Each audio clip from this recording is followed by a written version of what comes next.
नमस्कार, मैं हूं निरंजन कुमार। DWN न्यूज में आप सभी का स्वागत है। आज हम बात करेंगे राजस्थान में होने वाले विधानसभा चुनाव को लेकर के, क्योंकि इस चुनाव को लेकर के बीजेपी और कांग्रेस के साथ साथ बाकी जो राजनीतिक पार्टियां हैं वो अपनी तैयारी शुरू कर दी है और लगातार कैंपेनिंग हो रहा है। इस बीच क्या है कि बीजेपी अपनी परिवर्तन यात्रा निकाल रही है और परिवर्तन यात्रा की शुरुआत वो कर चुकी है। इस परिवर्तन यात्रा की शुरुआत जो है ये 2 सितंबर से शुरू हुआ है और आज परिवर्तन यात्रा का दूसरा दिन है। लेकिन पहले दिन जब परिवर्तन यात्रा की शुरुआत हुई थी तो उसकी हरी झंडी जो है वो बीजेपी के राष्ट्रीय अध्यक्ष जो है जेपी नड्डा उन्होंने दिखलाया था और उसके बाद बीजेपी की परिवर्तन यात्रा शुरू हो गई थी। लेकिन आज वाली जो यात्रा है, इस यात्रा की शुरुआत खुद गृह मंत्री अमित शाह ने हरी झंडी दिखाकर रवाना किया है। लेकिन यहां पर एक अहम सवाल है जिसको लेकर के लगातार राजनीतिक विशेषज्ञ जो हैं वो ये चर्चा कर रहे हैं और चर्चा का विषय बना हुआ है कि आखिर राजस्थान में जो बीजेपी की परिवर्तन यात्रा हो रही है, इस यात्रा से वसुंधरा राजे को क्या समस्या है या फिर बीजेपी का जो केंद्रीय नेतृत्व है उसको क्या समस्या है। क्योंकि 2 सितंबर से राजस्थान में परिवर्तन यात्रा की शुरुआत हुई है और ये जो परिवर्तन यात्रा है बेसिकली राज्य में जो कांग्रेस की सरकार है अशोक गहलोत उसको और उसके काम काज को लेकर के पब्लिक को बताने के लिए निकाली गई है कि जो 5 साल में कांग्रेस की सरकार ने क्या किया है। और बीजेपी जब इससे पहले सत्ता में थी या फिर बीजेपी ने जो केंद्र की तरफ से जो योजनाओं का जो वो किया है तो उसका अशोक गहलोत ने कहां पर कितने लोगों को उस योजना का लाभ पहुंचाया है, इसको लेकर के बेसिकली ये परिवर्तन यात्रा निकाली जा रही है। लेकिन यहां पर जो राजनीतिक विशेषज्ञ हैं वो ये चर्चा कर रहे हैं कि आखिर जब भी चुनाव होते थे राजस्थान में तो परिवर्तन यात्रा की कमान जो है वो बेसिकली वसुंधरा राजे सिंधिया के हाथ में होती थी, क्योंकि वसुंधरा मुख्यमंत्री रह चुके हैं और जब भी राज्य में चुनाव की शुरुआत होती थी तो परिवर्तन यात्रा की हरी झंडी जो है वही दिखलाती थी और वही उसकी अगुवाई करती थी। लेकिन इस बार परिवर्तन यात्रा में वसुंधरा राजे को उसको नेतृत्व करने का मौका नहीं मिला और इसी से नाराज होकर के वसुंधरा राजे 1 सितंबर को वो देव दर्शन यात्रा के लिए चली गई और इस देव दर्शन यात्रा की जो शुरुआत की वो ठीक परिवर्तन यात्रा से 1 दिन पहले हुआ। तो देव दर्शन यात्रा में बेसिकली वसुंधरा राजे सिंधिया वो त्रिपुरा सुंदरी मंदिर गई, वहां पर जाकर के उन्होंने पूजा अर्चना किया उन्होंने पहले मां त्रिपुरा सुंदरी का और उसके बाद वो अपने जो उनके वोटर्स हैं जो उनके कार्यकर्ता हैं उनको उन्होंने एकजुट किया और उन्होंने एक छोटी सी रैली भी की। इसके साथ साथ वो श्रीनाथ द्वार पहुंच करके श्रीनाथ जी की यात्रा की और वहां पर उनको श्रीनाथ जी के दर्शन भी उन्होंने किए। तो मतलब बेसिकली राजनीतिक गलियारों में चर्चा इसी बात को लेकर के है कि परिवर्तन यात्रा से ठीक 1 दिन पहले वसुंधरा राजे सिंधिया देव दर्शन यात्रा पे क्यों गई। अगर देव दर्शन यात्रा पे उनको जाना था तो वो पहले भी जा सकती थी, बाद में भी जा सकती थी, लेकिन ठीक यात्रा से 1 दिन पहले वसुंधरा राजे का देव दर्शन यात्रा जाना राजनीतिक जो जानकार हैं उनको जो है ना पच नहीं रहा है। और ये भी दूसरी तरफ ये भी नहीं समझ में आ रहा है कि आखिर हमेशा चुनाव जब होते थे तो चुनाव में परिवर्तन यात्रा की कमान राजस्थान में वसुंधरा राजे सिंधिया को मिलती थी, लेकिन इस बार ऐसा क्या समस्या है कि राज्य के किसी भी नेताओं को इसकी कमान नहीं दी गई है और खुद केंद्रीय नेतृत्व के हाथों में ये कमान है। जैसे 2 सितंबर को जब इस यात्रा की शुरुआत हुई थी तो जेपी नड्डा ने हरी झंडी दिखलाई थी और 3 सितंबर यानी कि आज जो यात्रा की शुरुआत हुई है तो खुद वहां पर केंद्रीय नेतृत्व जो है केंद्रीय गृह मंत्री जो है अमित शाह वो वहां पर पहुंच करके उन्होंने हरी झंडी दिखलाई है। तो बेसिकली यहां पर बात ये थी कि जो केंद्रीय नेतृत्व को ये लग रहा है कि वसुंधरा राजे सिंधिया और राज्य में जो बाकी जो बड़े नेता हैं वो जो हैं बेसिकली आपस में उन लोगों के बीच में गुटबाजी है और केंद्रीय नेतृत्व का मानना ये था कि अगर गुटबाजी रहेगी तो फिर आने वाले चुनाव में सत्ता पक्ष जो है कांग्रेस वहां पर उससे कैसे हम टकराव करेंगे, तो उसके सवालों का जवाब हम कैसे देंगे। इसलिए गुटबाजी से बेहतर है कि ये यात्रा जो है केंद्रीय नेतृत्व के नेता जाकर के हरी झंडी दिखलाएं। और इस बात को लेकर के वसुंधरा राजे सिंधिया और उसके जो कार्यकर्ता हैं उसके जो समर्थक हैं उनको कहीं ना कहीं ये लग रहा था कि वसुंधरा राजे सिंधिया को दरकिनार किया जा रहा है। इसका मतलब है कि आने वाले चुनाव में हो सकता है कि वसुंधरा राजे सिंधिया का पत्ता कट जाए। और एक बात ये भी कयास लगने शुरू हो गए थे कि परिवर्तन यात्रा 2 सितंबर से शुरू हो रहा है और 1 सितंबर को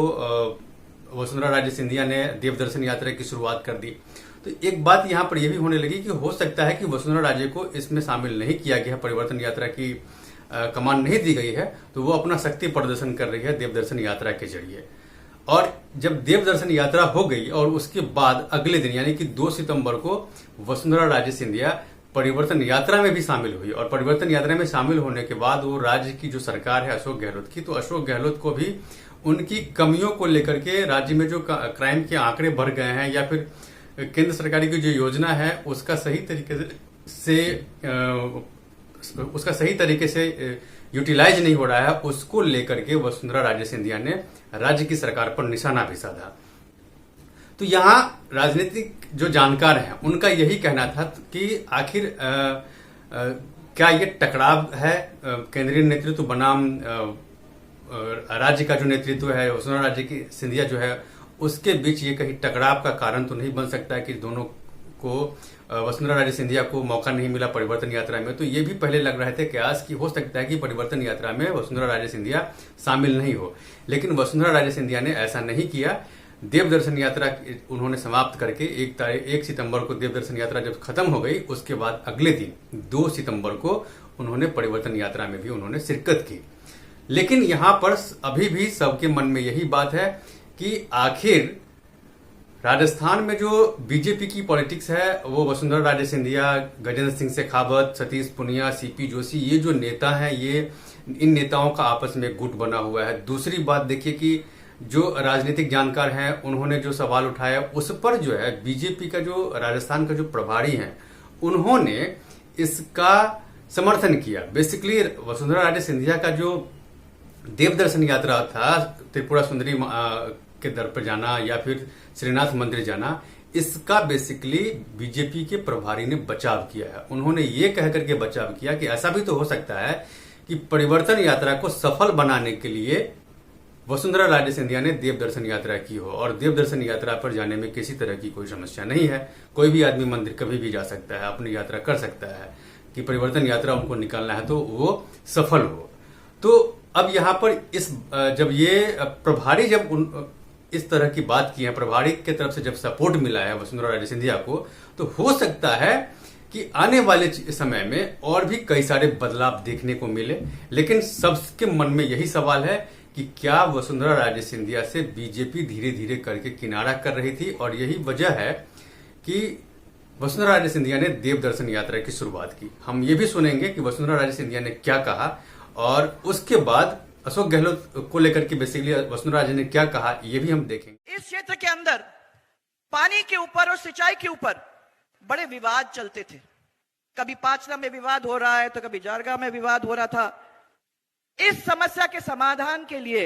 हम लोगों ने सबने बैठ करके सोचा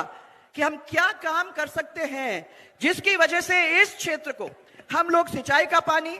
पीने का पानी देने का काम हम करें, और लोग उसके अंदर जुड़कर अपने तकदीर को अपने हाथ से फिर बना सकें। इसलिए